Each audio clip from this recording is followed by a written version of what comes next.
इच्छितो की आपण मागचा अंदाज दिला होता की राज्यामध्ये जवळपास 14 तारखेला पाऊस सुरू होईल। तर तुम्हाला सांगतो राज्यात पाऊस सुरू झाला, विदर्भात सुरू झाला आणि राहिलेल्या ठिकाणी राज्यामध्ये पूर्व विदर्भ, पश्चिम विदर्भ, दक्षिण महाराष्ट्र, उत्तर महाराष्ट्र, कोकण पट्टी, मराठवाडा या सगळीकडे या भागामध्ये आज 14 तारखेपासून म्हणजे आजपासून बरंच रात्री पावसाला सुरुवात होणार आहे म्हणून हे अंदाज लक्षात घ्यायचा।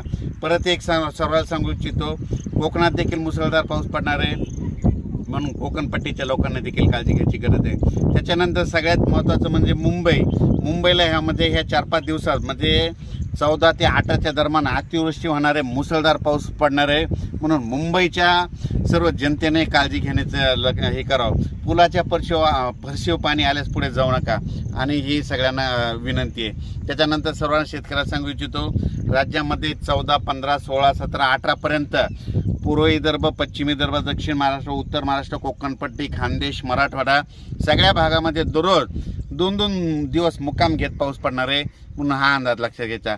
परत पण आणखीन एक सांगू इच्छितो, त्याच्यानंतर 21 तारखेपासून 21 जुलै ते 26 जुलैच्या दरम्यान परत एक चांगला पाऊस येणार आहे म्हणून हे अंदाज लक्षात घ्यायचा। मागच्या अंदाजामध्ये सांगितलं होतं की राज्यामध्ये 2 म्हणजे एक 16 तारखेला एक कमी दाबाचा पट्टा तयार होणार आहे आणि त्याच्यानंतर 19 तारखेच्या नंतर एक होणार आहे आणि हे 2 देखील कमी दाबाचे पट्टे झाल्याच्या नंतर ते महाराष्ट्रामधून जाणार आहे। आणि योगायोगाने तुम्हाला एक सांगतो, आता सध्या पंढरपूरची यात्रा आहे, हा पंढरपूरच्या यात्रेकडे म्हणजे आता मध्ये 15 उद्याचा पाऊस, 15, 16, 17चा पाऊस पंढरपूर, सातारा, सांगली, सोलापूर, कोल्हापूरमध्ये तिकडे देखील पडणार आहे। परभणी, नांदेड, बीड, जालना, संभाजीनगर, नगर जिल्ह्यात देखील चांगला खूप पडणार आहे। त्याच्यानंतर बीडमध्ये, लातूरमध्ये, तसे सातारा, सांगली, सोलापूर सगळीकडे।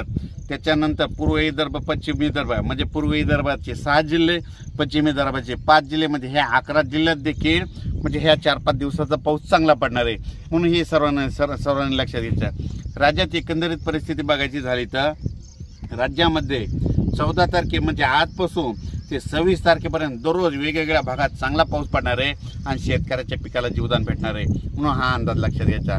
अचानक वातावरणात बदल झाला तर लगेच एक मेसेज दिला जाईल, पण या पावसामध्ये म्हणजे आज 14 जुलै ते 26 जुलैच्या पावसामध्ये जे छोटे छोटे तळे असतील ते भरून जातील, पण मोठे मोठे असे जे धरण असं त्याच्यात 2-3% मात्र पाण्याची आवक येणार आहे म्हणून हा अंदाज लक्षात घ्यायचा। परत सर्व शेतकऱ्याला सांगू इच्छितो की काय होईल, पाऊस पडल्याच्या नंतर वड्या नाल्याला पाणी येईल, पुलाव पाणी येईल आणि आपले शेतकरी काय करतात की ते पूल ओलांडून जातात। माझी विनंती आहे की पुलाच्या फरशीवर पाणी आल्यास पुढे जाऊ नका म्हणून ही सर्वांना कळकळीची विनंती। अचानक वातावरणात बदल झाला लगेच एक मेसेज दिला जाईल। धन्यवाद।